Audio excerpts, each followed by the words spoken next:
السلام علیکم ورحمۃ اللہ وبرکاتہ۔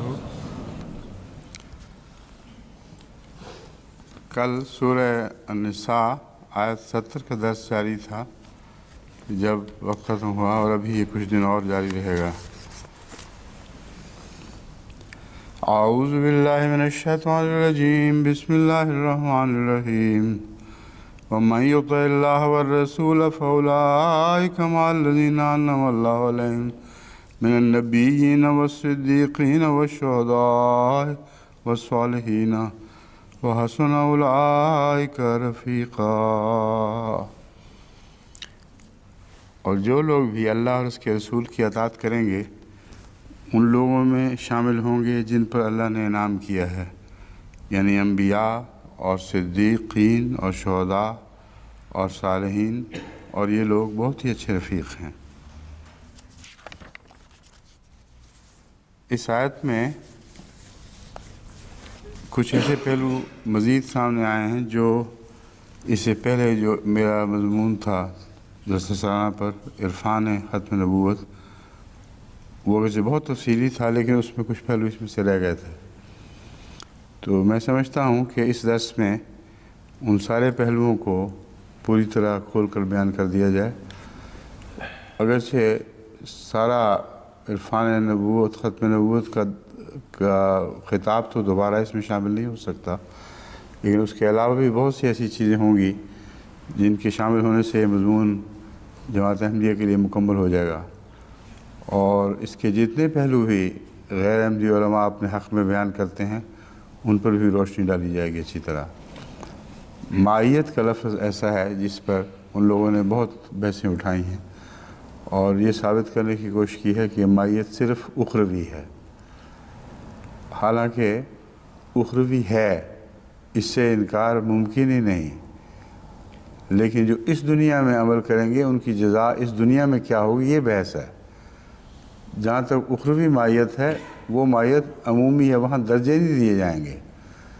یہ نہیں ہوگا کہ چونکہ تم نے دنیا میں یہ عمل کیے تھے اس لیے اس مائیت کا مطلب ہے تمہیں یہ درجہ دیا جا رہا ہے۔ نیک لوگوں کے ساتھ ہوں گے، محبت کرنے والے جن سے محبت ہے ان کے ساتھ ہوں گے، یہاں درجوں کی بحث نہیں ہے۔ لیکن اس دنیا میں جو لوگ نیک عمل کریں گے ان کا درجہ کیا ہوگا، یہ بحث ایک بالکل دوسرا مضمون ہے جس کا صراط الذین انعمت علیہم سے تعلق ہے۔ بس ان دونوں مضمونوں کو آپس میں گڑبڑ کرنے کے نتیجے میں ان لوگوں نے اس آیت کو بالکل ایک طرفہ کر دیا ہے کہ سوائے آخرت کے اس آیت کا اطلاق ہوتا ہی نہیں۔ یہ مضمون میں کھولوں گا انشاءاللہ، لیکن وہ روایات جو بیان کرتے ہیں ان روایات کے اوپر کچھ مزید چھان بین کی ضرورت ہے۔ شہداء کی بات ہو رہی تھی، ایک صرف ابھی تو 22 ہیں کل۔ اس آیت میں جتنے الفاظ آئے ہوئے ہیں ان کی احادیث کی روشنی میں تشریح۔ من قتل دون نفسه فهو شہید، المیت من ذات الجنب شہید،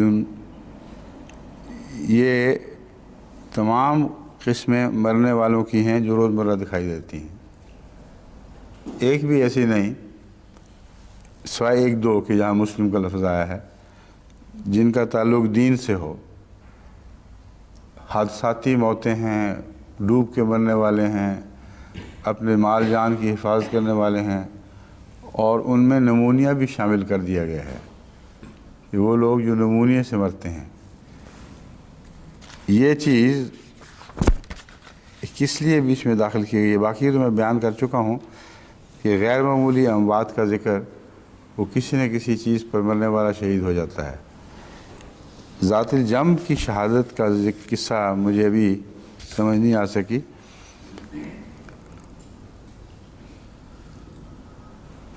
سوائے اس کے کہ کچھ لوگوں نے بعد میں داخل کی السل شہادت، سل کی بیماری سے موت شہادت ہے۔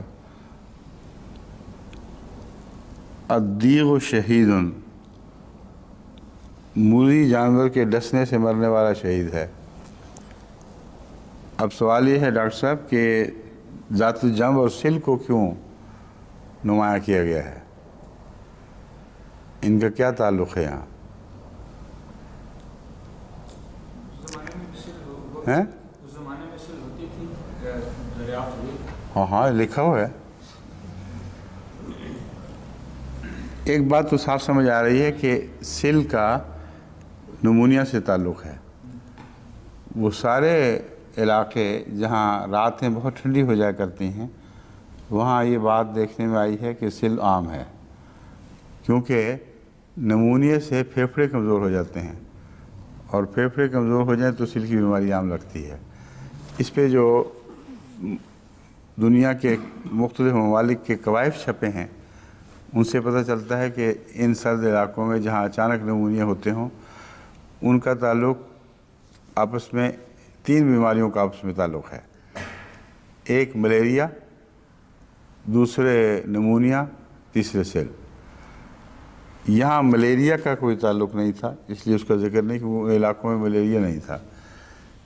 باقی سب جگہ جو دنیا میں تحقیقات ہوئی ہے اس میں ملیریا سے بات چلی ہے کہ ملیریا کے مریض ایسے ٹھنڈے علاقوں میں جہاں رات اچانک سردی پڑتی ہے اپنے کپڑے اتار پھینکتا ہے، اور اس حالت میں جب بخار اتر رہا ہے اس کو نیند آ جاتی ہے تو اترے ہوئے کپڑوں میں اس کو ٹھنڈ لگتی ہے، اور اس کے نتیجے میں ایک تو بخار کی کمزوری، پھر اس اچانک ٹھنڈ لگنے سے اس کے پھیپھڑوں پہ اثر پڑتا ہے، اور اس طرح پھیپھڑے جب کمزور ہو جائیں تو ایسا مریض سل کا ایک شکار ہے.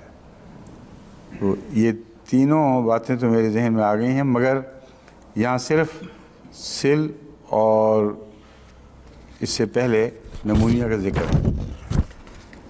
بہرحال یہ شہید وہ تو نہیں ہیں جو راہ مولا میں شہید ہوتے ہیں اور ان کے مراتب کا ذکر نہیں ہے، مگر غیر معمولی موتیں ہیں. غالباً وہاں صحرائے عرب میں چونکہ اچانک سردی بہت ہو جاتی ہے اس لیے اس کے نتیجے میں ایسا ہوتا ہوگا، اور وہ شہید ہیں اس بات پر کہ یہاں کے حالات ایسے ہیں کہ ہم حوادث زمانہ کا شکار ہو گئے، اس پہ کوئی ہمارا اختیار نہیں تھا. یہ معنی اگر نہ بھی ہو تو دینی معنی اس میں کوئی نہیں ہے. بہرحال یہ کہنا غلط ہے کہ سرائے عرب میں مشرک وغیرہ سارے جتنے اس طرح مرتے تھے وہ سارے اللہ تعالیٰ کے حضور شہید کر دعا پائیں گے. یہ بالکل غلط بات ہے، اس لیے اس کو ملانا نہیں چاہیے.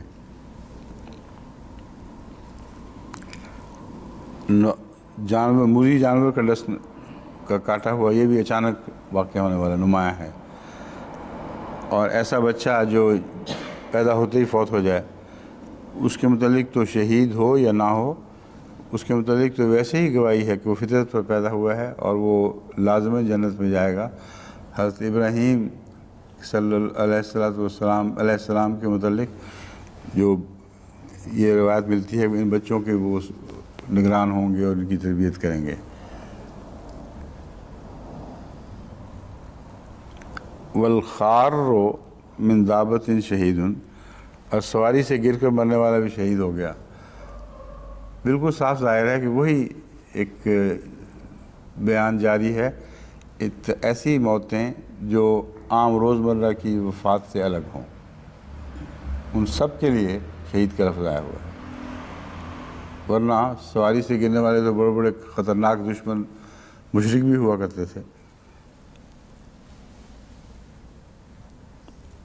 صاحب الحرم میں شہید، ایک صرف عام مرنے والے کا ذکر ہے، اور وہ اس لیے کہ وہ غیر معمولی عمر پانے والا ہو.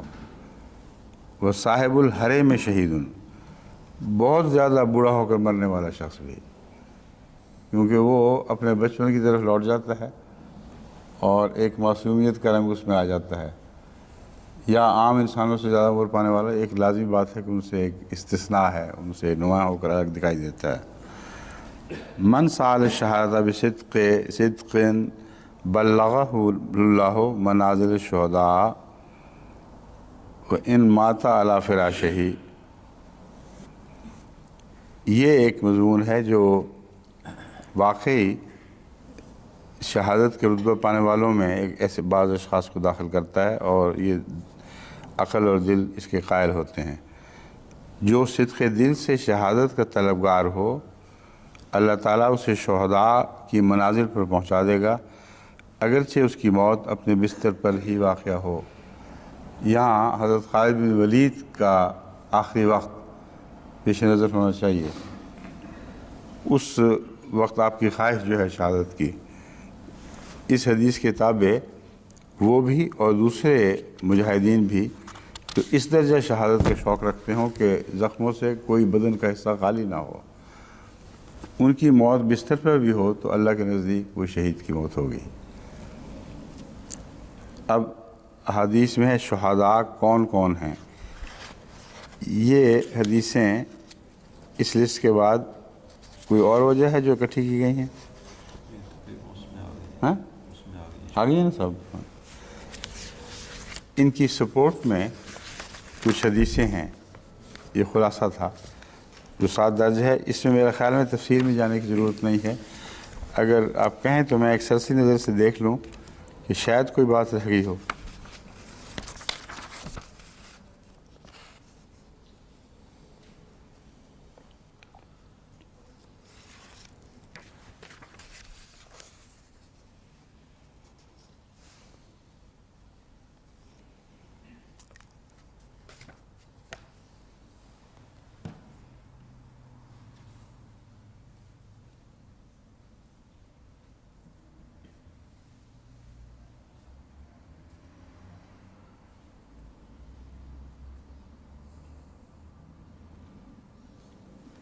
جن حدیثوں سے یہ باتیں لی گئی ہیں ان میں سے بہت سی حدیثیں بھی محل نظر ہیں، میں بھی دیکھ لیا ہے،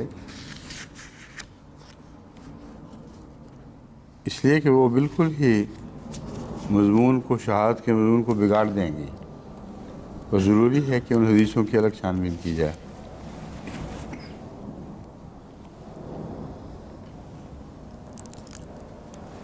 جہاں تک قرآن کریم کا تعلق ہے، اس میں آیت من یطع اللہ و رسولہ کا یہ معنی نکالنا کہ کوئی رسول مبعوث نہ ہوگا، قرآن کریم کی بعض آیات اس کے خلاف گواہی دیتی ہیں، مگر اس موقع پر میں اس کو نہیں رکھنا چاہتا۔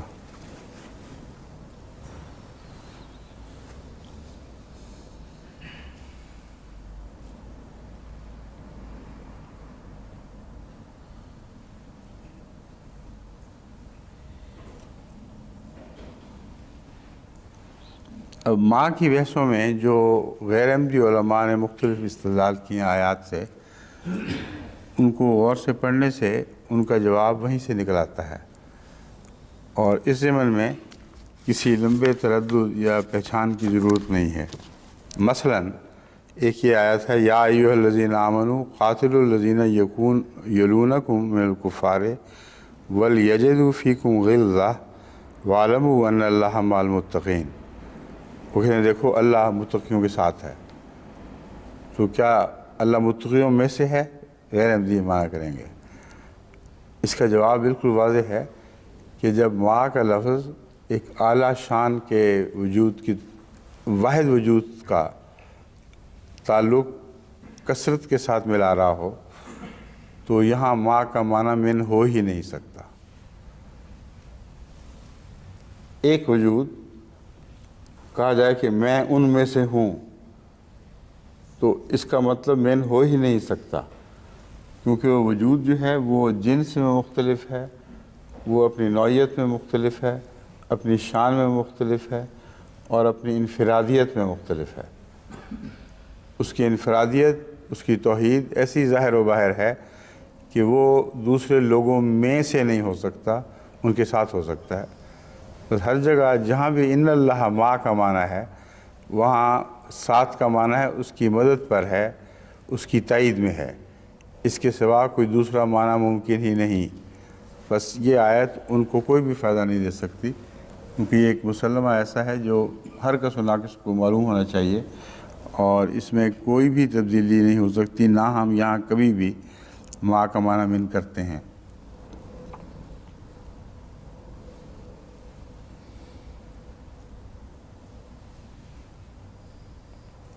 یہ بھی وہی چیز دوسری آیت ہے، یہ آیت ہے سورہ توبہ کی، یہ دوسری آیت ہے سورہ البقرہ کی۔ اس میں الشہر الحرام و بالشہر الحرام والی آیت دے کر آخر پہ لکھا ہوا ہے وَاعْلَمُوا أَنَّ اللَّهَ مَعَ الْمُتَّقِينَ۔ وہی جواب ہے، اللہ متقیوں کے ساتھ ہوگا، تو اس کا معنی من ممکن ہی نہیں ہے، اور مضمون خود سجھا رہا ہے کہ اس کا من معنی کیا جا سکتا ہی نہیں، کیونکہ نوع مختلف ہو گئی، شان مختلف ہو گئی، اور علاوہ ازیں وہ ایک ہی ہے، وہ زیادہ ہو ہی نہیں سکتا۔ اس لیے ماں کے دوسرے معنوں کا انکار ہم کرتے ہی نہیں۔ یہ اچھی طرح ذہن نشین رکھ لیں، مائیت کے دوسرے معنی ہیں۔ یہاں اس آیت میں کیا ہیں، یہ بحث صرف ہو رہی ہے۔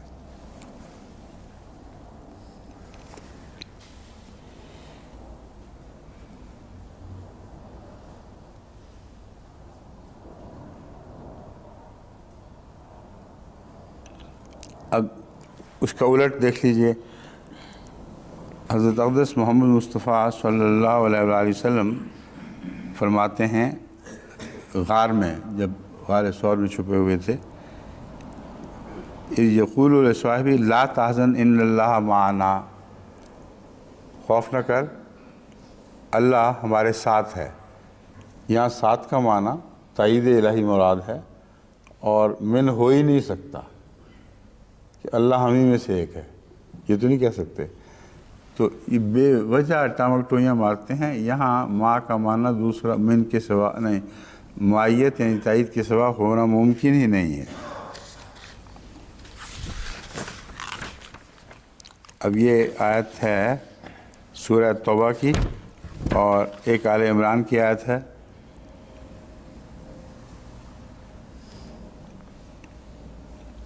یہ تو اپنے حق میں نہیں دے سکتے ہو۔ آیت ہے ربنا اننا سمعنا منادیا ینادی للایمان ان آمنوا بربکم فآمنا ربنا فاغفر لنا ذنوبنا وکفر عنا سیئاتنا وتوفنا مع الابرار۔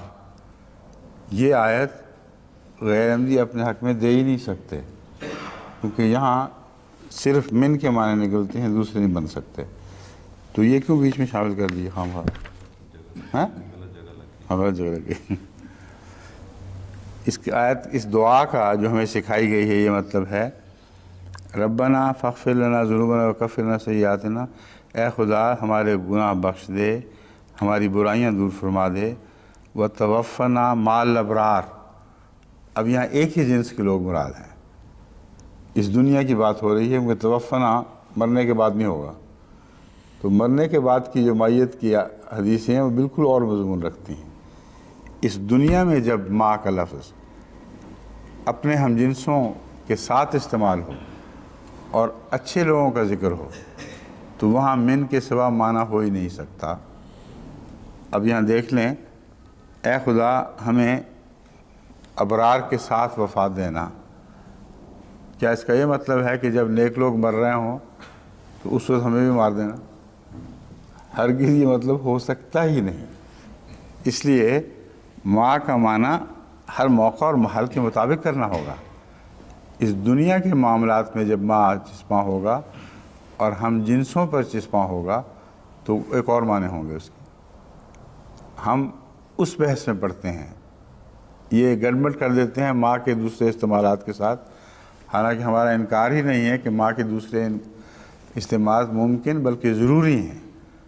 وہاں من کرنا گناہ عظیمہ ہوگا، من کیا جا ہی نہیں سکتا، مگر جہاں ماں ایک مرتبہ عطا کرتا ہے لفظ ماں، اور محل مدح میں ہے انسانوں کے لیے، وہاں خدا کے فضل کے ساتھ اس کا معنی ہمیشہ آپ من پائیں گے۔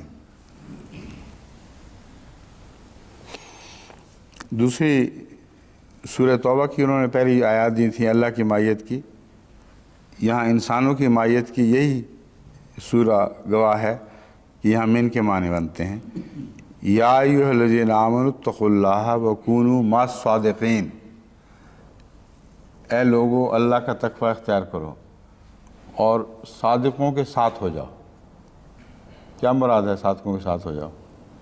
امام صاحب سچ بولتے ہیں تو ان کے ساتھ ساتھ پھرو، اور یہی کافی ہے۔ یہ ہو ہی نہیں سکتا، سوائے من کے یہاں اور کوئی معنی نہیں بن سکتا۔ صادقوں کے ساتھ ہو یعنی صادقوں میں سے ہو، سچ بولنے والے بنو۔ سورہ توبہ آیت 119۔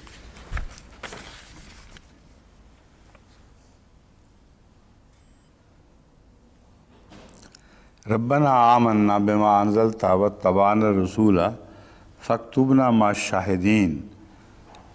اے ہمارے اللہ، ہم ایمان لائے، ہمارے رب ہم ایمان لے آئے اس پر جو تو نے اتارا، واتبعنا الرسول، اور ہم نے اس رسول محمد رسول اللہ کی اطاعت کی پیروی کی، فاکتبنا مع الشاہدین، پس تو ہمیں گواہوں میں لکھ لے۔ گواہوں کے ساتھ لکھ لے کا کیا مطلب بنے گا یہاں؟ بن سکتا ہے؟ جو رسول کی سچائی کے گواہ ہوں، ہمارا نام ان کے ساتھ لکھ لے کا مطلب من کے سوا اور ہو ہی نہیں سکتا۔ ہمیں بھی ان لوگوں میں شمار فرما جو محمد رسول اللہ کی صداقت پر گواہ بن گئے ہیں۔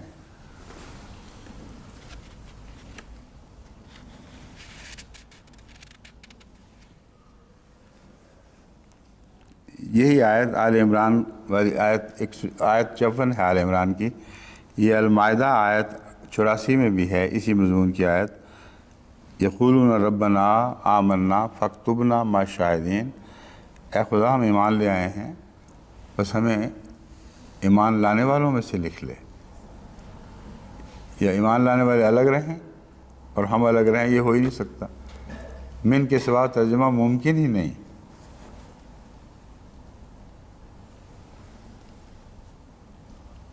وَأَقِیمُوا الصَّلَاةَ وَآتُوا الزَّکَاةَ وَارْکَعُوا مَعَ الرَّاکعِینَ، اب رکوع کرو رکوع کرنے والوں کے ساتھ۔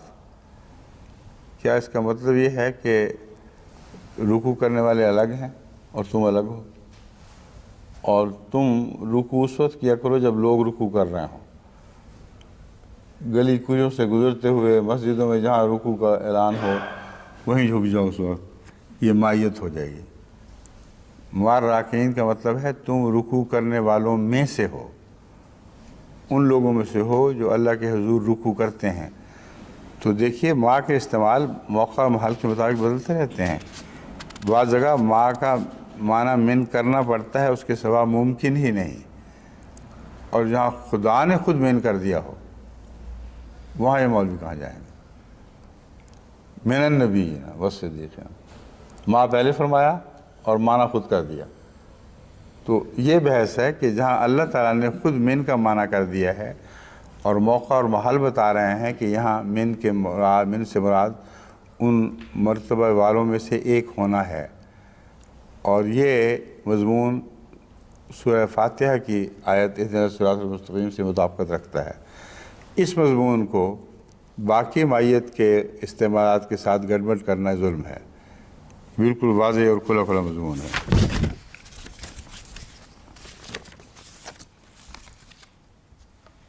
اب روا سے جو مواد ملا ہے، ما بمان من،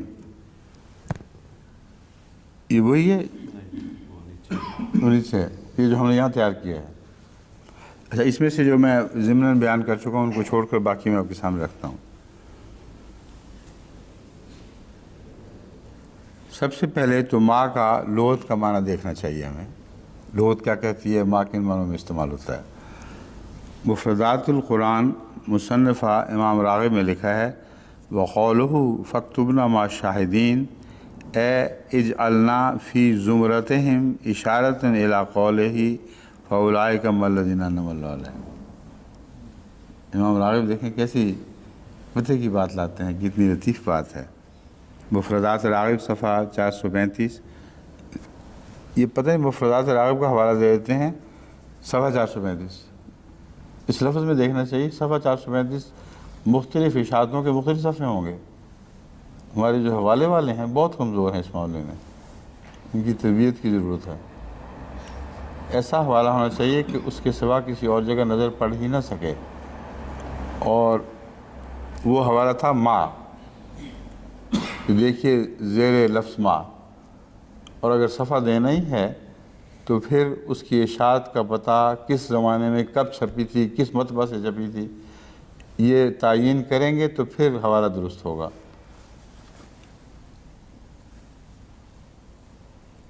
آگے فرمایا یعنی فاکتبنا مع الشاہدین، یہ معنی ہے کہ ہم کو زمرہ شاہدین میں داخل فرما، جس طرح کہ آیت فاولئک مع الذین انعم اللہ علیہم۔ پھر دوبارہ پھر یہی دوسری آیت کے حوالے سے بھی، شاہدین کے حوالے سے بھی یہی بات کر رہے ہیں۔ معنی یہ ہے کہ حضرت صلی اللہ علیہ وسلم کی اطاعت کرنے والے منعم علیہم کے زمرہ میں شمار ہوں۔ یہ امام راغب کا فیصلہ ہے، بالکل یہی فیصلہ ہے جو جماعت احمدیہ کا موقف ہے۔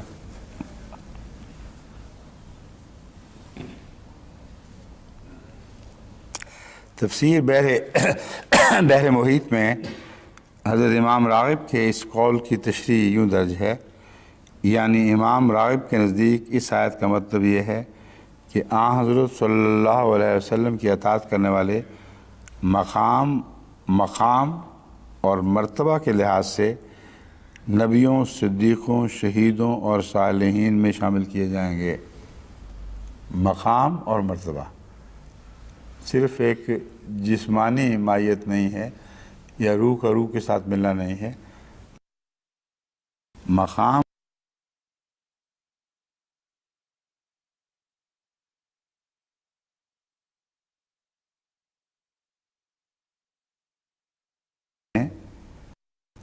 شہیدوں صالحین میں شامل کیے جائیں گے، یعنی اس امت کا نبی کے ساتھ۔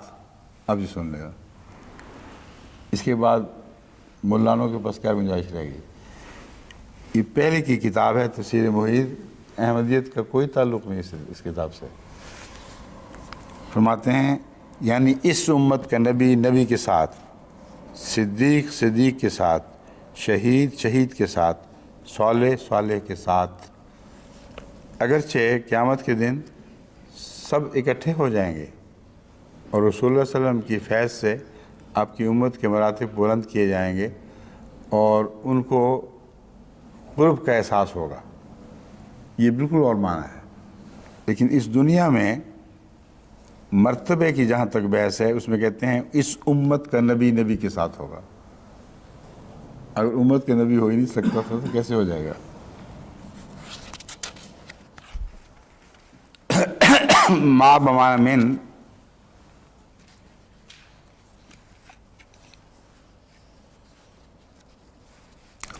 ایک آیت جو پہلے نہیں پڑھے گی وہ یہ ہے فَأُولَٰئِكَ مَعَ الْمُؤْمِنِينَ إِلَّا الَّذِينَ تَابُوا وَأَصْلَحُوا وَاعْتَصَمُوا بِاللَّهِ وَأَخْلَصُوا دِينَهُمْ، سوائے ان لوگوں کے جنہوں نے توبہ کر لی اور اصلاح کر لی اور اللہ کے ذریعے سے اپنی حفاظت چاہی اور اپنی عبادت کو اللہ کے لیے خالص کر دیا۔ یہ اتنی شرطیں ہیں۔ یہ سب کچھ کرنے کے بعد یہ لوگ مومنوں کے ساتھ ہوں گے، ترجمہ ہو سکتا ہے، یعنی مومن نہیں ہوں گے لیکن مومنوں کی صحبت ضرور نصیب ہو جائے گی ان کو۔ یہ بالبداہت غلط ہے، اس کا معنی من کے سوا ہو ہی نہیں سکتا۔ فَأُولَٰئِكَ مَعَ الْمُؤْمِنِينَ، یہ لوگ یقیناً مومنوں میں سے ہوں گے، سچے مومن ہوں گے۔ وَسَوْفَ يُؤْتِ اللَّهُ الْمُؤْمِنِينَ أَجْرًا عَظِيمًا، اور عنقریب یا ضرور اللہ تعالیٰ مومنوں کو اجر عظیم عطا فرمائے گا۔ میں نے کہا یہ جو لب والا معاملہ یہ ابھی تک حل نہیں ہوا، لب لگانے والا۔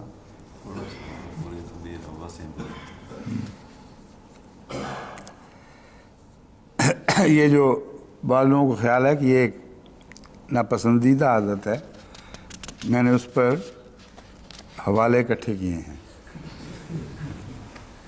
حضرت مسلم موعود کو میں نے خود دیکھا ہوا ہے، حضرت خلیفۃ المسیح الثالث کو میں نے خود دیکھا ہوا ہے، یہ کس کثرت سے آپ یہ استعمال کیا کرتے تھے۔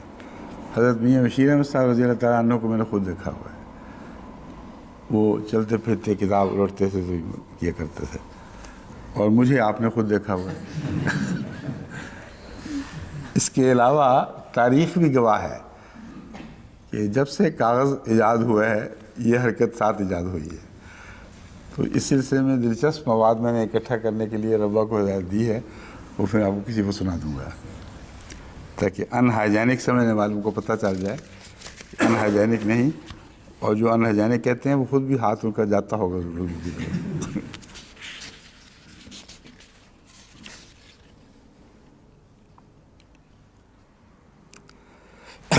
تفسیر بیضاوی میں آیت بالا کے الفاظ مال مومنین فاولائک مال مومنین کا ترجمہ یہ کیا ہے فاولائک مال مومنین ومن اعدادہم فی الدارین، یعنی وہ لوگ دونوں جہانوں میں مومنوں کی گنتی میں شامل ہیں، اس دنیا میں بھی اور اس دنیا میں بھی۔ یہ نہ بھی ہو تو واضح بات تھی۔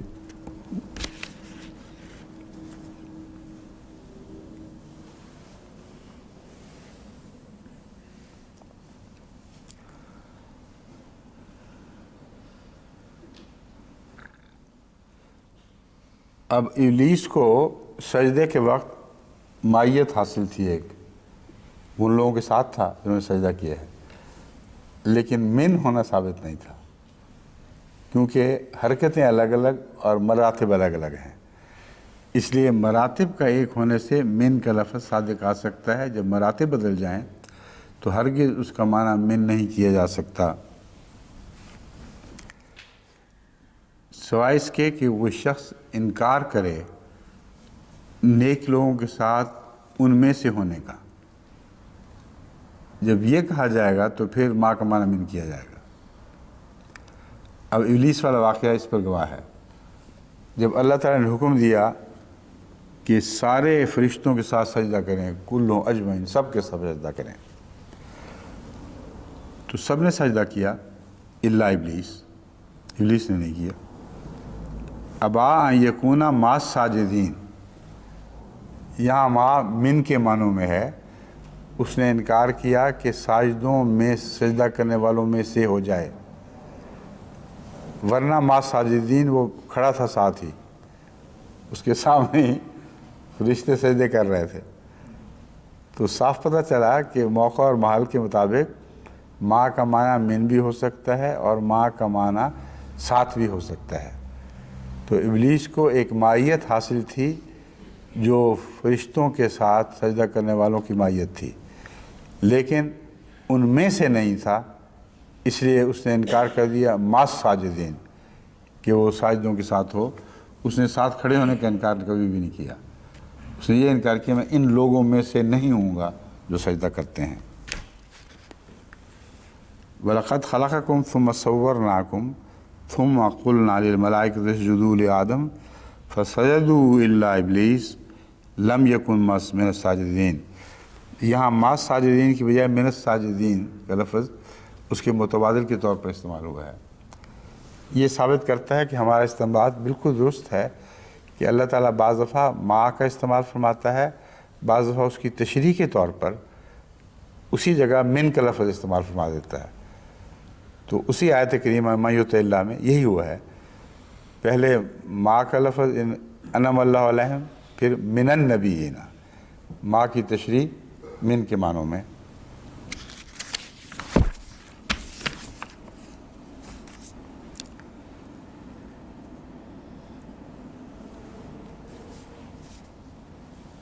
سورہ الحدید آیت 20، والذین آمنوا باللہ ورسلہ اولئک هم الصدیقون والشہداء عند ربہم لہم اجرہم ونورہم والذین کفروا وکذبوا بآیاتنا اولئک اصحاب الجحیم۔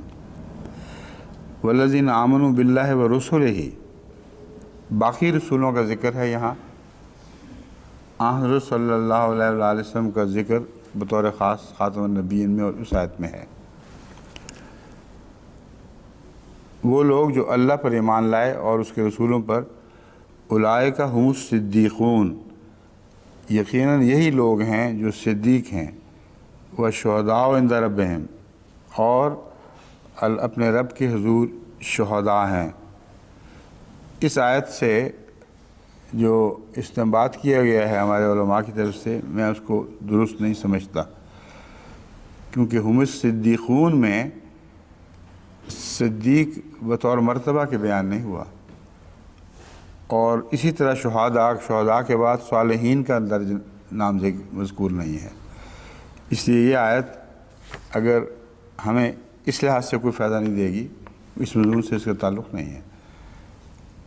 حضرت ابراہیم علیہ السلام کی پیروی کرنے والوں کو نبوت عطا ہوئی، ان کو وعدہ دیا گیا۔ اس لیے یہ کہنا کہ گزشتہ انبیاء کی پیروی سے نبوت نہیں ملی، یہ درست نہیں ہے، ملتی رہی ہے، لیکن ماں کی بحث کو جیسا کہ میں نے بیان کیا سیدھا سادہ موقع محل پہ استعمال کرو اور وہ ہماری ساری ضرورتیں پوری کر دے گی۔ یہ کہنا کہ پہلے انبیاء سے صرف صدیق پیدا ہوتے تھے، یہ اس لیے غلط ہے۔ اولئک ہم الصدیقون، صدیق میں تو نبی بھی شامل ہیں۔ صدیق لفظ جو ہے یہ بہت بڑا اور عام لفظ ہے، اس میں انبیاء شامل ہیں، اس لیے اس کو اگر ان کو شوق ہو تو چھوڑ دیں فی الحال یہ شوق۔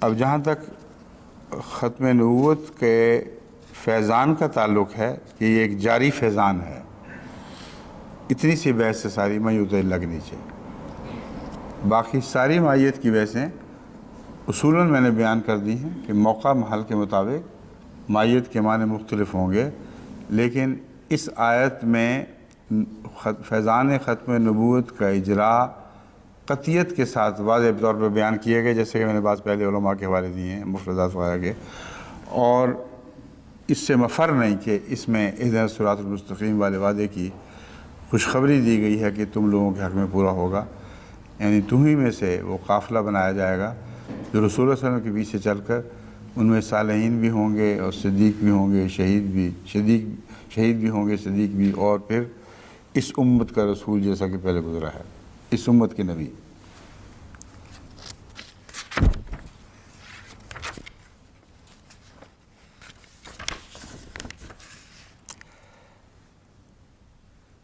اس لیے یہ بحث کہ اس میں ختم نبوت کی وجہ سے ہم معیت کے معنی بدلتے پھریں، یہ اس لیے بیکار اور لغو بحث ہے کہ قرآن کریم کی دوسری آیات کھلم کھلا امتی نبوت کے جاری رہنے کی خبر دے رہی ہیں، اور اس وضاحت سے خبر دے رہی ہیں کہ اس کا کوئی دوسرا ترجمہ ممکن ہی نہیں۔ ایک دفعہ یہاں ایک چین کے ماہر عالم تشریف لائے تھے، وہ یہ کہتے تھے کہ مجھے صرف ختم نبوت والے مسئلے پر آپ سے اتفاق نہیں۔ میں نے کہا ٹھیک ہے، آپ کا حق ہے، لیکن آپ بتائیں قرآن سے چاہیں گے یا حدیث سے، کس مضمون سے آپ مواد چاہیں گے جو آپ میری تائید کرتا ہو؟ انہوں نے کہا میں تو صرف قرآن سے چاہوں گا۔ میں نے 4 آیات نکالیں اور ان کی سپرد کی کہ آپ 3 دن تک جتنا زور مارنا ہے مار لیں، ان آیات کے ہوتے ہوئے ختم نبوت کا وہ عقیدہ جو آپ نے بنا رکھا ہے وہ انصاف سے کہیں کہ آیا آپ اس پہ قائم ہیں یا نہیں۔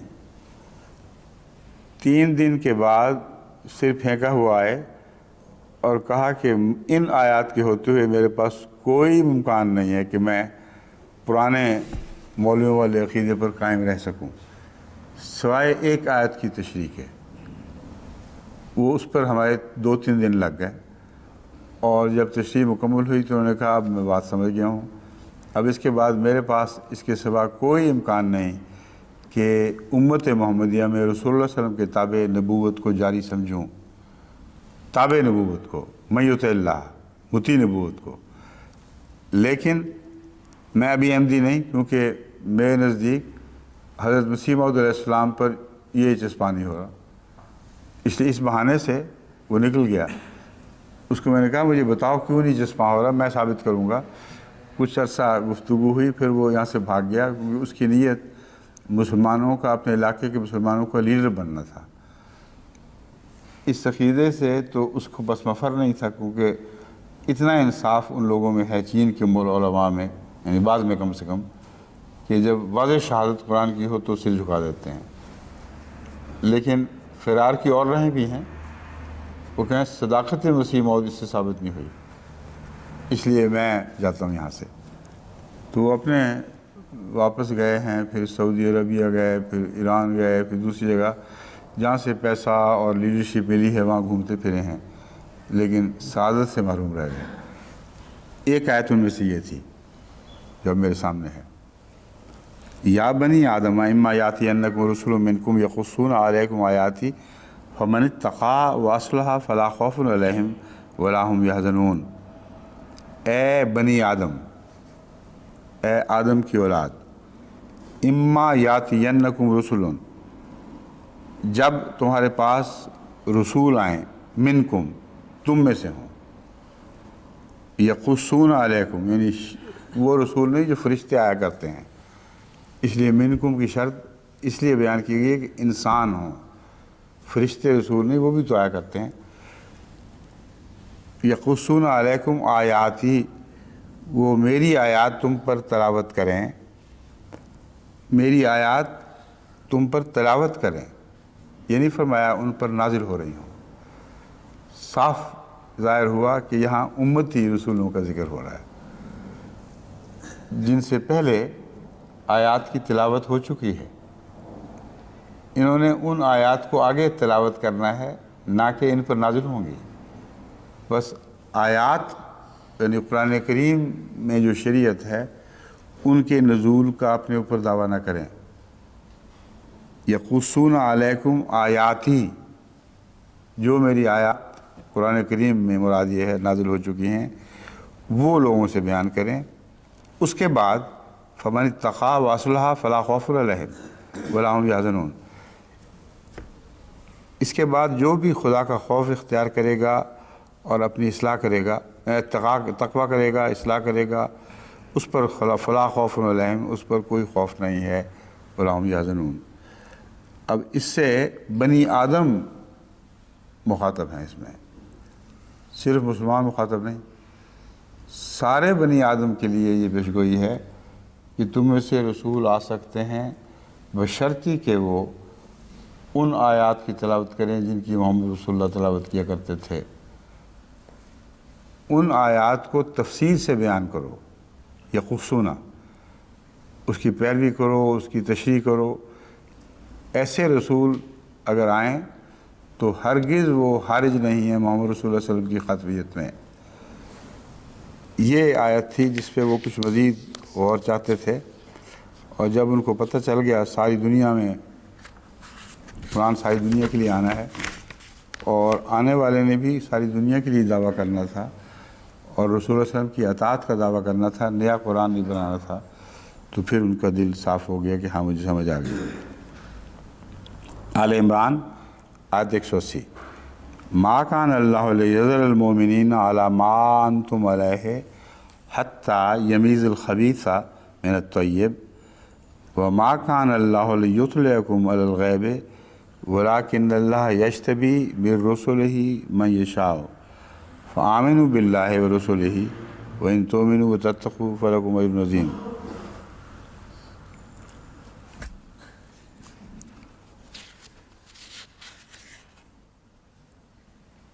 یہ تو عمومی آیت ہے، جو میں نے خاص سنی ہوئی ہے ان میں سے نہیں ہے۔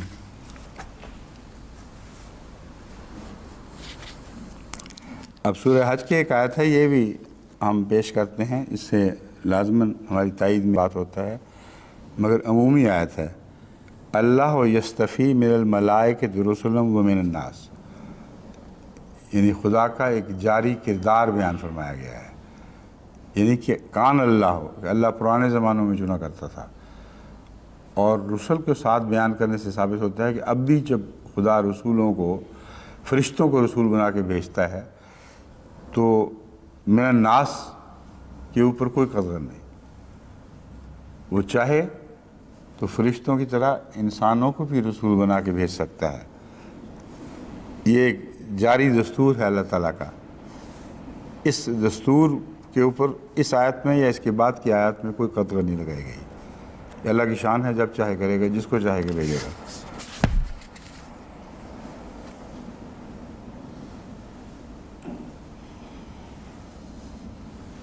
یہ بھی داعین اللہ بھیجنے و سراج منیرہ، یہ استنباط والی آیت ہے، وہ قطعی آیات جن کو میں پیش کیا کرتا ہوں ان میں سے نہیں ہے یہ۔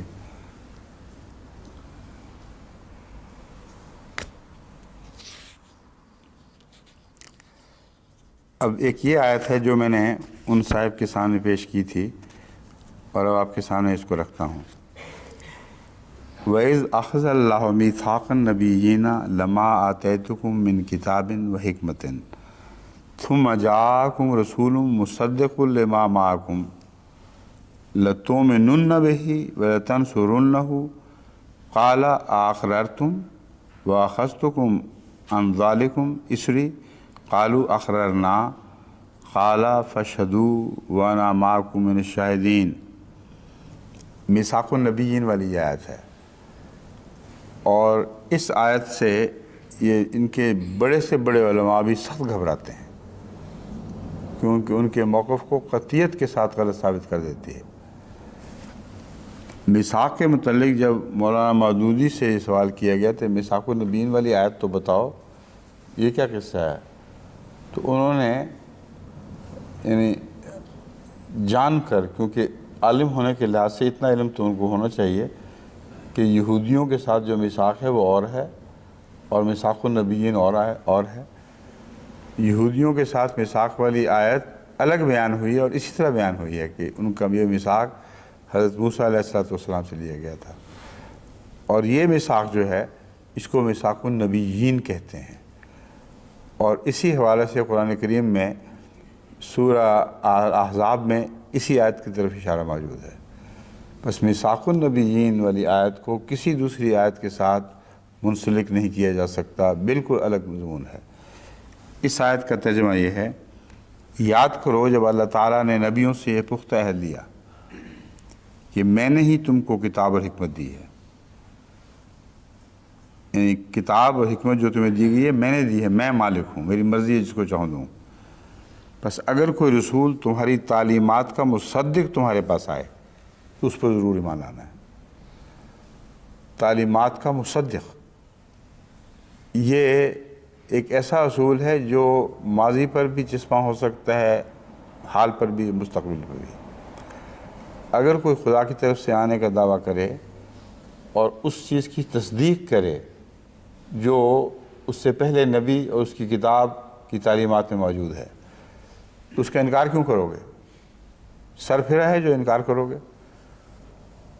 وہ تو تائید کر رہا ہے اور اپنے معیت کا تم انکار کر رہا ہے۔ یہ حرکت تائید کرنے والوں سے نفرت کرنا یہ بعض ملکوں میں ہو رہی ہے۔ جتنا زیادہ ان کے عقیدے کی تائید کرو گے اتنا زیادہ پھانسی پہ لٹکنے کے اہل قرار دیے جاؤ گے، اور اگر تائید نہ کرو تو پھر کھلی چھٹی ہے۔ یہ جہالت جس کی کوئی مثال پرانی تاریخوں میں نہیں ملتی، یہ جہالت آج کل رائج ہے، اور یہ آیت کریمہ اس جہالت کو ننگا کر کے دکھا رہی ہے۔ کس بات کا انکار کر رہا ہے؟ تمہاری تائید کا کون انکار کیا کرتا ہے؟ اختلاف کرے تم سے تو پھر انکار کرو، لیکن تم سے نہیں، اختلاف نبی کی تعلیمات سے جو پہلے گزرے ہیں۔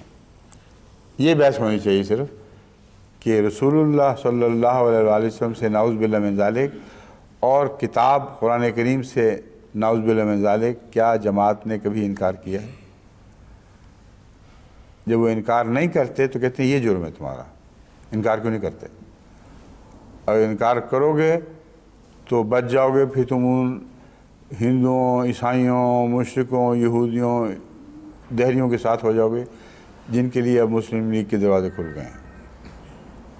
لیکن اگر تم نے تائید کی قرآن کریم کی اور رسول اللہ صلی اللہ علیہ وسلم کی، پھر بند، سوال ہی نہیں پیدا ہوتا۔ یہ آیت ہے۔ فرمایا کیا تم اقرار کرتے ہو؟ انہوں نے کہا ہاں ہم اقرار کرتے ہیں۔ اللہ تعالیٰ نے فرمایا تم گواہ رہو اور میں بھی تمہارے ساتھ گواہوں میں سے ہوں۔ تائید کیسے کریں گے؟ یہ تو پرانے زمانے کی باتیں ہو رہی ہیں بظاہر۔ تائید کا مطلب ہے اپنی امت کے لیے ان کے حق میں گواہی دے جانا۔ اگر تمہاری امت نے ان کی تائید نہ کی تو گویا اس عہد پر قائم نہیں رہے۔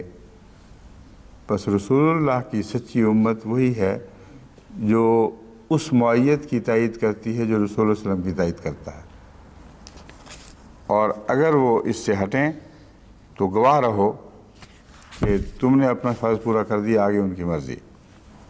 اب یہی آیت کریمہ اسی میثاق کی طرف، یعنی یہ آیت کریمہ نہیں، ایک اور آیت کریمہ اسی میثاق کا ذکر کرتے ہوئے رسول اللہ صلی اللہ علیہ وسلم کے حوالے سے بات کرتی ہے، کیونکہ مولوی کہہ سکتے تھے کہ یہ میثاق پرانے زمانے کے لوگوں سے لیا جاتا تھا، جب رسول اللہ صلی اللہ علیہ وسلم کا زمانہ آیا تو یہ میثاق لینا بند کر دیا گیا۔ اس کا جواب اسی صورت میں ہے جس صورت میں آیت خاتم النبیین ہے۔ تو اللہ کی شان دیکھیں کہ کہاں رکھا ہے، جہاں وسوسہ ہے وہاں اس کا جواب موجود ہے۔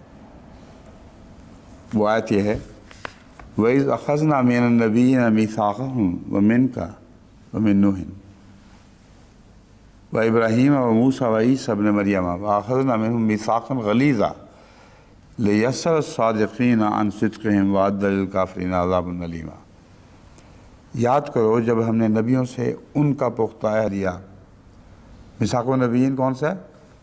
جس کا بھی ذکر گزرا ہے، اسی کو میثاق النبیین کہا گیا قرآن کریم میں، کہیں اور کسی میثاق کو میثاق النبیین نہیں کہا گیا۔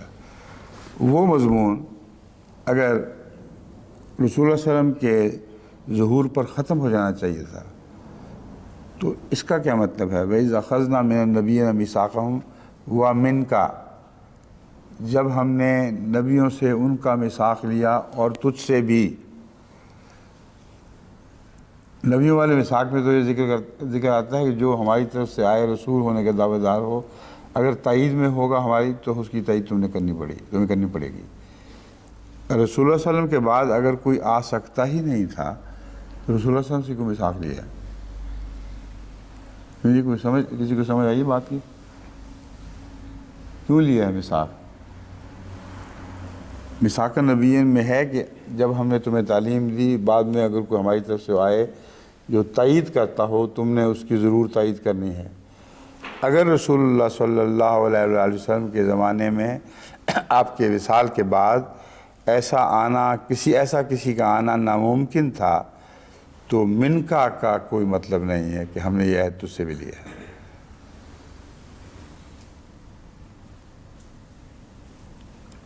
اس کے بعد نبیوں کا ان سے بھی لیا، ان سے بھی لیا، سب نبیوں کا ذکر کر کے فرمایا میثاقاً غلیظا۔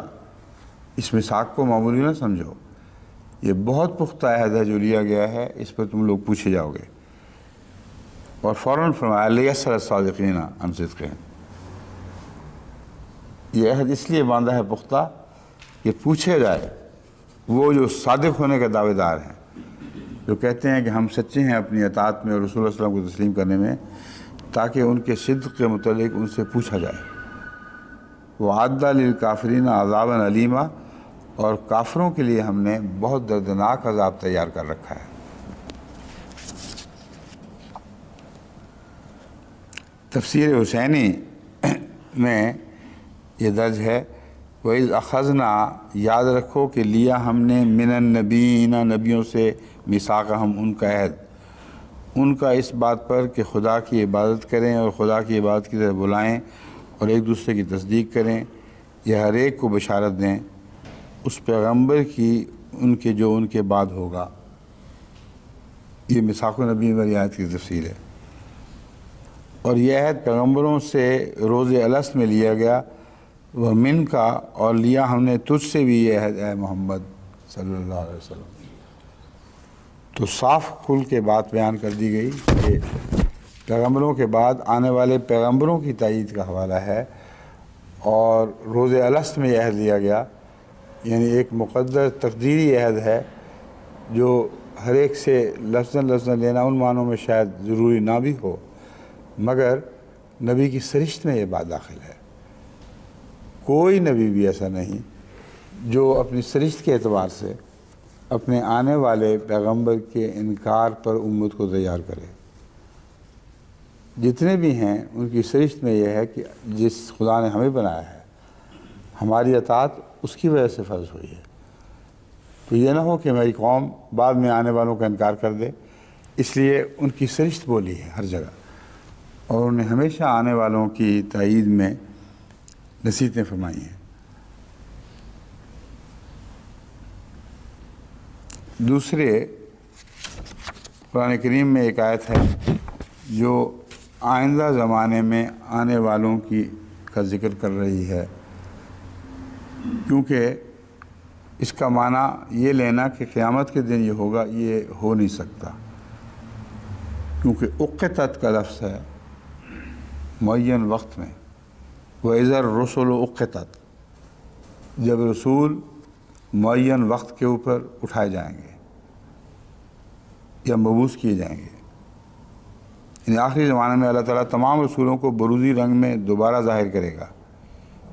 شیعہ لوگ اسی سے استدلال کرتے ہیں کہ امام مہدی کے زمانے میں تمام رسول لائے جائیں گے۔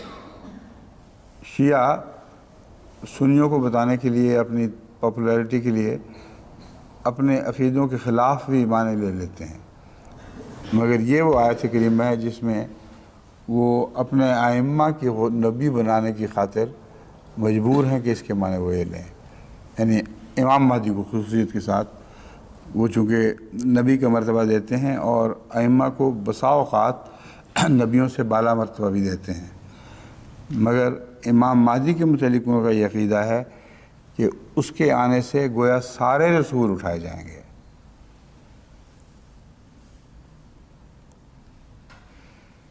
تفسیر قمی میں لکھا ہے اللہ تعالیٰ نے آدم سے لے کر، یہاں بھی تفسیر قمی صفحہ بیکار حوالہ ہے، اگر پورا حوالہ ہوتا ان کو سن رہے ہوں گے، حوالوں میں توجہ کریں، ہمارے لٹریچر میں اکثر حوالے اس لحاظ سے بہت ناقص ہیں، چنانچہ مجھے جب بھی ضرورت پڑتی ہے بہت چھان بین دوبارہ کروانی پڑتی ہے، یہ الفاظ ہیں کہاں، کس ایڈیشن میں ہیں، تو علماء یہ آسانی کے ساتھ جو کتاب سامنے اس کا حوالہ دے دیا، یہ درست نہیں ہے۔ وہ دیکھ سکتے ہیں اس کا اگلا صفحہ، پچھلا صفحہ، کب شائع ہوئی تھی، کس مرتبہ سے شائع ہوئی تھی۔ بہرحال تفسیر قمی کا آپ ان سے منگوائیں اصل حوالہ کیا ہے۔ لکھتے ہیں اس سے ثابت اللہ تعالیٰ نے آدم سے لے کر آخر تک جتنے نبی بھیجے ہیں وہ ضرور دنیا میں واپس آئیں گے اور امیر المومنین مہدی کی مدد کریں گے۔ وہ سارے رسول ضرور دنیا میں واپس آئیں گے اور امیر المومنین مہدی کی مدد کریں گے۔ ان کا جو استنباط کا طریق ہے وہ سطحی ہے، یہ سمجھتے ہیں کہ واقعتاً وہ نبی دنیا میں دوبارہ آئیں گے، مگر امام مہدی کے تابع تمام دنیا کے نبیوں کی قومیں کی جائیں گی تاکہ محمد رسول اللہ صلی اللہ علیہ وآلہ وسلم ان سب قوموں کے سردار اسی دنیا میں ثابت ہو جائیں۔ یہ بحث نہ رہے کہ صرف دعویٰ ہے، واقعتاً اس زمانے میں ایک ایسا شخص مبعوث ہو جو اپنے آپ کو غلام محمد مصطفیٰ کہہ رہا ہو اور اس کے تابع تمام دنیا کی قوموں نے اسلام میں داخل ہونا ہو، یہ گویا ان نبیوں کی گواہی ہوگی، یہ دیکھ لو محمد رسول اللہ سب سے اوپر ہیں۔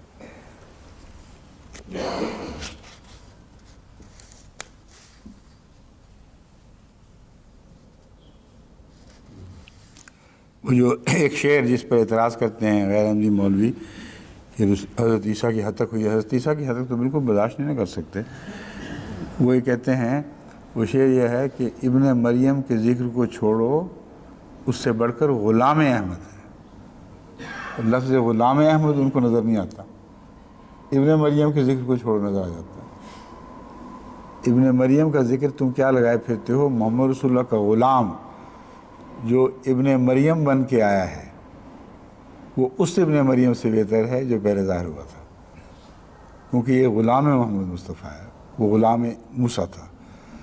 یہ اتنی سی منطق بھی ان لوگوں کو سمجھ میں نہیں آتی۔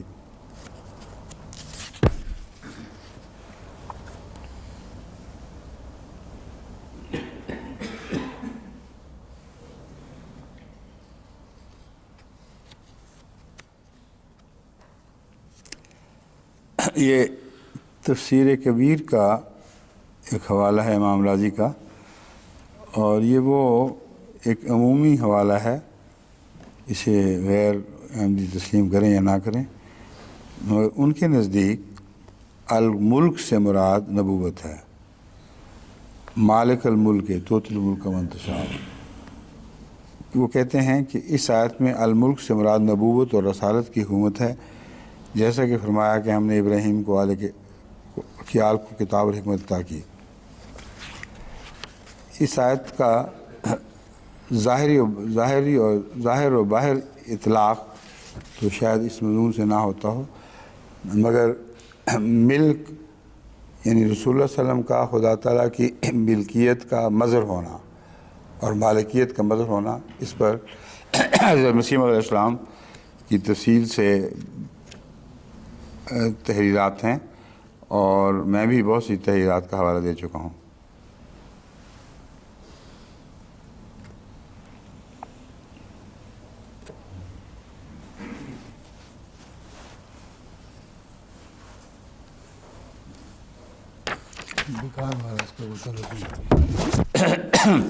یہ لیں جی، ما بمانا روحانی قرب، یہ تو پہلے حوالے آ چکے ہیں. ہاں اچھا، ربوہ سے اس سلسلے میں جو مواد ملا ہے اس میں سے کچھ میں پہلے بیان کر چکا ہوں تفصیلی آیات کے حوالے سے. انہوں نے مختصر حوالہ دیا ہے ما بمانی روحانی قرب کے توفنا مال ابرار. اب یہاں روحانی قرب کا معنی ہے ہی نہیں، لکھا ہوا ہے اس میں توفنا مال ابرار کا مطلب ہے من الابرار.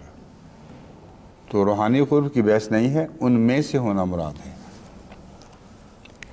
فاولئک مال مومنین، یہاں بھی وہ من مراد ہے، ورکئی انہوں نے بمعنی روحانی قرب کے معنی وہ من لیے غالباً.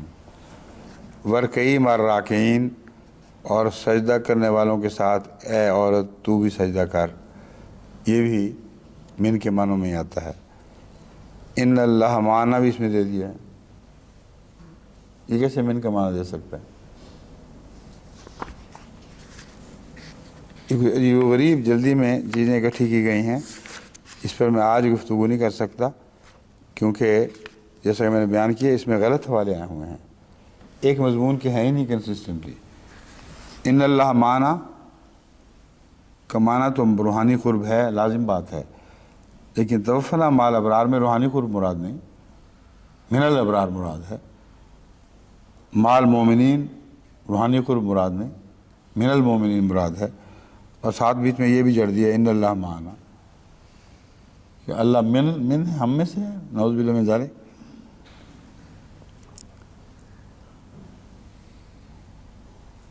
ان معی ربی سیادین، یہ سب خلط میں بس ہوا ہے. اس فہرست کو آپ اٹھا لیں، اور مجھے تو شاید وقت نہ ملے آج، اور آپ اس پہ زور لگا کر دیکھیں. میری مرضی کے مطابق ہر حوالے کو اس کی جنس کے مطابق ڈالیں. من والے حوالے الگ ہوں، روحانی مائیت کے معنوں میں الگ ہوں، اس دنیا میں مائیت کے معنی الگ ہوں، اور قسمیں پہچانی جائیں کہ جب اللہ اپنے آپ کو کسی کا ماں کہتا ہے تو اس کا معنی من ہو ہی نہیں سکتا. ایسی قسمیں جہاں ماں کا معنی من ناممکن ہے، ایسی قسمیں جہاں من کے سوا معنی ممکن ہی نہیں. اور آخرت میں مائیت کی باتیں، اس میں من کی بحث نہیں آئے گی، کیونکہ آخرت میں جو مائیت ہوگی وہ محبت درجوں وغیرہ کے لحاظ سے تو بات بالکل کھل جائے گی. سمجھ گئے آپ؟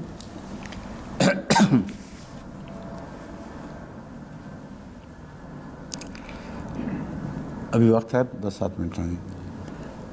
اب بعض احادیث پیش خدمت ہیں، ان کے متعلق میں نظر تو نہیں ڈال سکا، مگر علماء کا خیال ہے کہ یہ تائیدی احادیث ہیں. ابھی بات کھل جائے گی آپ کے سامنے. حضرت حذیفہ رضی اللہ تعالیٰ عنہ بیان کرتے ہیں، مسند احمد بن حنبل اور مشکات سے یہ حدیث لی گئی ہے. مشکات میں تو مختلف احادیث جمع ہوئی ہیں، تو اور مشکات کے حوالے کا کیا مطلب ہے؟ وہاں مسند احمد بن حنبل کا ہی حوالہ ہوگا، اور یا کسی اور حدیث کا تو وہ لکھنا چاہیے تھا۔ حضرت حذیفہ رضی اللہ تعالیٰ عنہ بیان کرتے ہیں کہ آن حضرت صلی اللہ علیہ وسلم نے فرمایا، تم میں نبوت قائم رہے گی جب تک اللہ چاہے گا، پھر وہ اس کو اٹھا لے گا، اور خلافت علی منہاج النبوت قائم ہوگی، پھر اللہ تعالیٰ جب چاہے گا اس نعمت کو اٹھا لے گا۔ پہلی نبوت رسول اللہ علیہ وسلم کی اپنی نبوت ہے۔ تم میں نبوت قائم رہے گی جب تک اللہ چاہے گا، پھر وہ اس کو اٹھا لے گا۔ اس کے بعد خلافت علی منہاج النبوت قائم ہوگی، یعنی وہ خلافت جو نبی کے رستے پر اس کے بعد قائم کی جایا کرتی ہے۔ پھر اللہ تعالیٰ جب چاہے گا اس نعمت کو بھی اٹھا لے گا، پھر اس کی تقدیر کے مطابق اذا رسا بادشاہت قائم ہوگی، یعنی ایسے بادشاہ مسلط کیے جائیں گے جو اپنی رعایا کو دکھ دیں، جس سے لوگ دل گرفتہ ہوں گے اور تنگی محسوس کریں گے۔ جب یہ دور ختم ہوگا تو اس کی دوسری تقدیر کے مطابق اس سے بھی بڑھ کر جابر بادشاہت قائم ہوگی، جیسا کہ آج کل ہم دیکھ رہے ہیں۔ یہ پرانی جابر بادشاہتوں کا ایک سلسلہ جاری ہے۔ بادشاہت کے زور پر جو چاہو منوا لو، کسی قسم کی بادشاہت ہو۔ اگرچہ مسیح موعود علیہ السلام کے آنے کے بعد ان بادشاہتوں کی حقیقت ختم ہے، کوئی معنی نہیں ہے، لیکن ویسے رائج رہتی ہیں۔ رسول اللہ علیہ وسلم کے تشریف لانے کے بعد پرانی ظالم امتیں بھی جاری رہی ہیں، تو یہ مراد نہیں کہ وہ بادشاہت وہاں ختم ہو جائے گی جب مسیح موعود تشریف لائیں گے۔ یعنی ایک آخری دور جو بادشاہتوں کا وہ یہ ہے، نہایت سفاک، ظالم، انسانی حقوق کی خلاف ورزی کرنے والے، اپنی مرضی کے من مانی کرنے والے یہ ہوں گے۔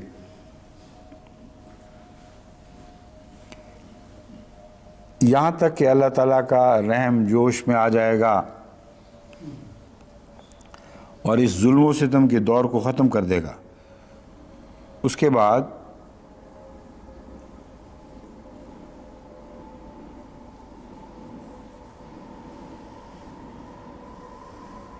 یہاں یہ انہوں نے اپنی طرف سے معنی کیے ہیں ترجمہ والوں، اور اس ظلم و ستم کے دور کو ختم کر دے گا، کہیں اصل حدیث کے الفاظ میں ہے ہی نہیں۔ تو دیکھنا چاہیے آنکھیں کھول کے حوالہ لکھتے وقت کوئی ایسا غلط ترجمہ نہ کر دیں جو ہمارے مضمون کی طرف سے بات کو پھیر دے۔ ابھی میں یہ کہہ رہا تھا کہ یہ پیش گوئی نہیں ہے کہ ظالم بادشاہتیں یک دفعہ اٹھا دی جائیں گی، مراد یہ آخری دور میں ظالم بادشاہتیں ہوں گی، اسی دور میں اللہ کو رحم آئے گا اور منہاج نبوت پر دوبارہ سلسلہ شروع ہوگا۔ یہ لکھنے والے نے اپنی طرف سے لکھ دیا کہ وہ ظالم بادشاہتیں اٹھا دی جائیں گی اور ختم کر دی جائیں گی، اصل حدیث کے الفاظ میں نہیں ہے۔ صرف اتنا ہے کہ جابر بادشاہت قائم ہوگی یہاں تک کہ اللہ تعالیٰ کا رحم جوش میں آ جائے گا، اس ظلم و ستم کے دور کو ختم کر دے گا، یہ درست نہیں ہے، یہ اصل الفاظ میں نہیں ہے۔ اس کے بعد پھر خلافت علی منہاج نبوت قائم ہوگی، یہ فرما کر آپ خاموش ہو گئے۔ اس کے بعد وہ خلافت جاری ہوگی جو نبوت کے آنے سے جاری ہوتی ہے، اس کے بغیر جاری ہو ہی نہیں سکتی۔ پہلی خلافت منہاج نبوت پہ کیسے قائم ہوئی تھی؟ نبی تھا، تو اگر نبی نے نہیں آنا تو وہ خلافت کیسے قائم ہو جائے گی جو منہاج نبوت پہ قائم ہوا کرتی ہے؟ اس کے قائم ہونے کا کوئی سوال ہی نہیں پیدا ہوتا، کوئی ذریعہ نہیں ہے جس ذریعے سے اس کو قائم کیا جا سکے، کیونکہ نبوت کے تابع امتیں اکٹھی ہوتی ہیں۔ جب وہ ایک ہو جائیں اور اس کی اطاعت میں ایک مٹھی کی طرح ہو جائیں، پھر ان میں خلافت والا منہاج نبوت ہوا کرتی ہے، اور یہ تیاری قوم کی نبی کیا کرتا ہے۔ اس لیے آج کے زمانے میں جتنی کوششیں بھی ان کی ہوئی ہیں عالمی خلافت قائم کرنے کی، وہ پوری نہیں ہو سکیں، نہ کبھی ہو سکتی ہیں۔ جتنا مرضی زور لگا لیں، ناممکن ہے کہ یہ امت محمدیہ کی اجتماعیت کے لحاظ سے ایک ایسا خلیفہ تجویز کریں جس کو ساری امت محمدیہ تسلیم کرے۔ یہ منہاج نبوت کی باتیں ہیں، اور رسول حضرت مسیح موعود علیہ السلام کے آنے کے بعد خلافت جو قائم ہوئی ہے، اس میں دنیا کے کسی کونے میں بھی جو بھی مسلمان بس رہے ہیں، کسی قوم سے تعلق رکھتے ہوں، وہ اس مرکزی خلافت کے قائل اور اس کی اطاعت قدم بھرتے ہیں۔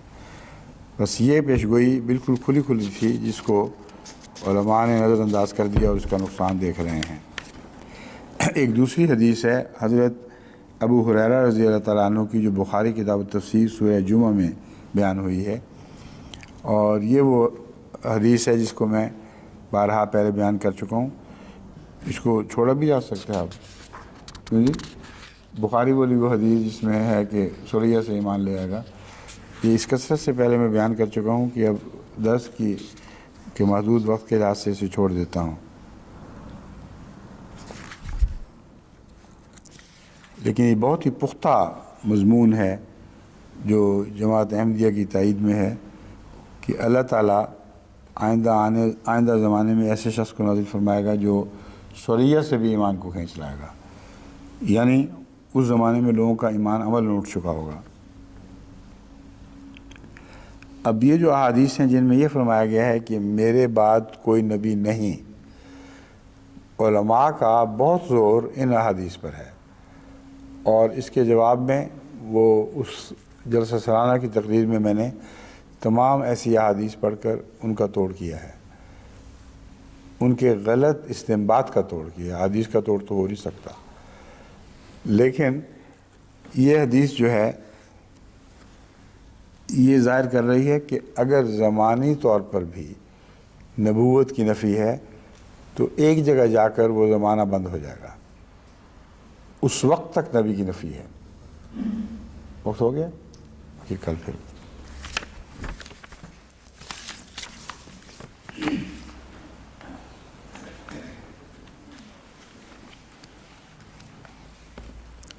آگے کافی لمبا مضمون بھی چل رہا ہے، میں کوشش کروں گا کہ اس کو جلدی ختم کر دوں، پرانے مضامین کی تکرار نہ ہو، لیکن کہیں کہیں اس لیے تکرار ضروری ہے کہ جو نئی نسل کے لوگ ہیں، جو نئے لوگ شامل ہو رہے ہیں، اور ایم ٹی اے کی وجہ سے بڑی کثرت سے ایسے لوگ اب دیکھ رہے ہیں جن کے خواب و خیال میں بھی عرفان ختم نبوت والی تقریر نہیں ہے۔ اس لیے ان نئے لوگوں کی تربیت کی خاطر کچھ نہ کچھ اگر تکرار بھی ہو جائے تو حرج نہیں، مگر بہت لمبی نہیں ہو سکتی۔ باقی انہوں نے دیکھنا ہے تو اس کی ویڈیو آڈیو وغیرہ مہیا ہیں اس تقریر کی، وہ اس کو حاصل کریں اور اس سے استفادہ کریں۔